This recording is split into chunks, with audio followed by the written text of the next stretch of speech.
Oh, hi. Jerry Roach with Cruise Planners JBR. Sorry, you caught me reading the newspaper. Actually, I don't usually get my news from the newspaper. I often read my news on the internet, and frankly, so do a lot of other people. So much so that many believe that eventually the newspapers will just fade away. And actually, that's part of the reason why advertising in the newspapers is so expensive. The circulations are down, which means the price goes up for you to buy it at the newsstand, which means everything else goes up, right? Now, have you noticed that the stories in the newspaper and on the news networks on television, those articles and those stories tend to lean in one direction or another? You can really tell that right now, can't you, when you're watching the news with the presidential campaigns going on? And believe it or not, the editors and the owners of those news services are doing that on purpose. They want you to think along the same lines that they do. When you think about that for a moment, it's actually just another form of marketing and advertising, isn't it? You know, they're putting this out there and they want you to read this or hear this and they want you to start thinking like they do. It's kind of a marketing ploy. Did you know in the 1950s until 1974, advertisers used what was called subliminal advertising? And they would interject words like buy it or get it or you need this or something like that early in radio advertisement at such a tone that you didn't actually hear it, but your brain did. Your brain heard that.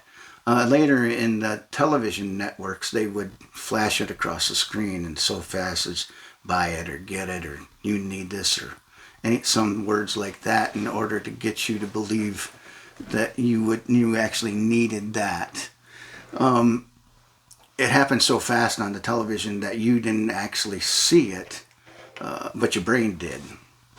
And getting potential customers has been the goal of marketers since the beginning of time.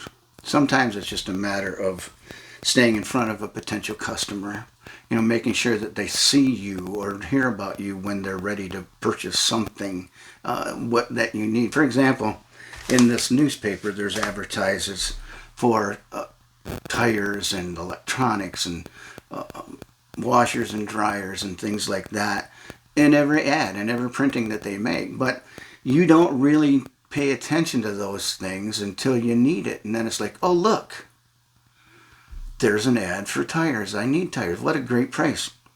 And you never really even notice those things, like I said, until you needed it. And TV commercials, it's just about the same thing. It's staying in front of potential customers and be annoying. Yeah, that's true. I mean, you heard me right. It's be annoying. I mean, if you think about it for a second,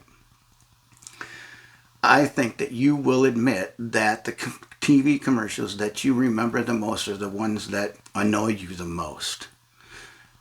That's just a form of staying in front of you. It's caught you, right? It's caught your attention, and it gets you to remember it, whether you actually need it right now or not. It's a way of staying in front of the potential customer. Then there's what they call the lead-in pricing. And the lead-in pricing has been used forever and ever too. And it's just another great tactic in the marketing world. It's like dangling a carrot in front of a goat. It gets your attention. It makes you say, I want that. I can do that. We can do that. Things like that. Phrases like that are used, and it makes you think those things. Until you investigate them a little further, you realize that this just isn't going to work. But they had you for a minute, didn't they? In social media, when you're scrolling through your Facebook page, for example, you see all kinds of ads that pop up. Disney for $249, Cancun for $448, cruises for $59 a day. And for a moment you think to yourself, wow, we can afford that. We can do that. That's the best of lead-in pricing right there. Because deep down, there's got to be a catch to this, right? I mean, who can go to Disney for that price?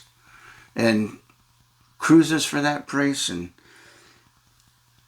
how did they do that? Well, when you do some investigating, you find there's other strings attached. Like, oh, here's a good one too. For example, Vegas.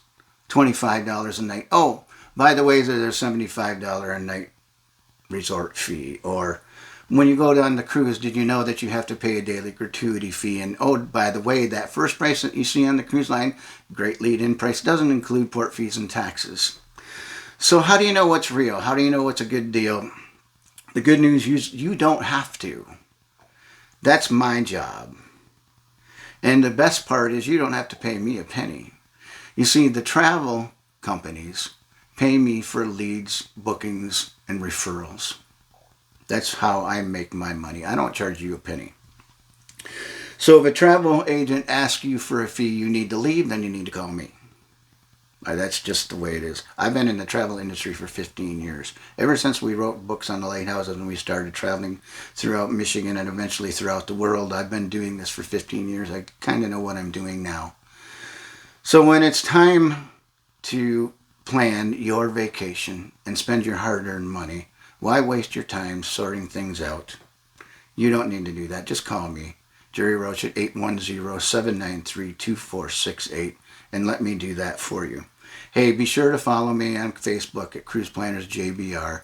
I have a YouTube channel. I'm on Instagram, and I'm on Twitter. And remember what your folks used to tell you. If it sounds too good to be true, it probably is. Have a great day, everybody.